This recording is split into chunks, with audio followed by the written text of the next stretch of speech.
গ্রেপ্তার করা হলো সন্তোষ যাদব খুনের মূল আসামি রাজেশ সাউকে।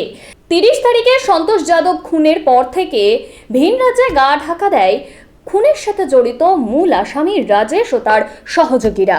একটি বিশেষ তদন্তকারী দল তৈরি করে শুরু হয় আসামিদের গ্রেপ্তার করার তৎপরতা। বিশেষ তদন্তকারী দলের সদস্যদের 4টি দলে ভাগ করা হয় আর 2টি দলকে পাঠানো হয় অন্য রাজ্যে। তারা নিজেদের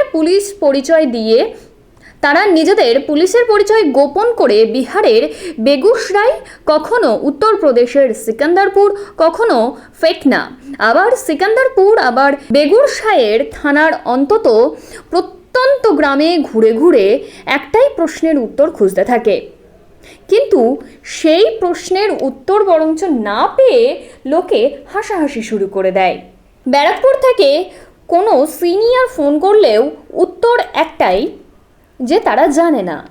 তারপর অবশেষে টানা 9 দিনের নাটকীয় অভিযানের পর জানা গেল যে উত্তরপ্রদেশের বালিয়া জেলার ফেকনা থানা এলাকায় স্থানীয় পুলিশের সহযোগিতায় ব্যারাকপুর পুলিশের সিটের 2 পাশে 2 অফিসার সত্যনারায়ণ পাণ্ডে আর অরিত্র চন্দ্র ফেকনার প্রত্যন্ত গ্রামের একটি খাটালে রেড করে। ঘুমের ঘরে থাকা রাজেশ তার বিশাল কিছু বুঝে ওঠার আগেই একেবারে হাতকড়া পরিয়ে সত্যনারায়ণ পাণ্ডে তাকে গ্রেপ্তার করে আনে।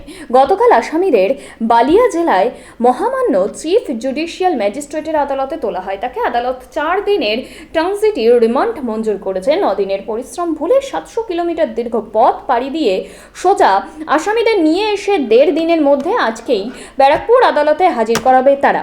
ক্লান্ত শরীর কিন্তু মনে দৃঢ়তার সাথে কোনো কম্প্রোমাইজ করছেন না আপাতত পুলিশ কর্মীরা।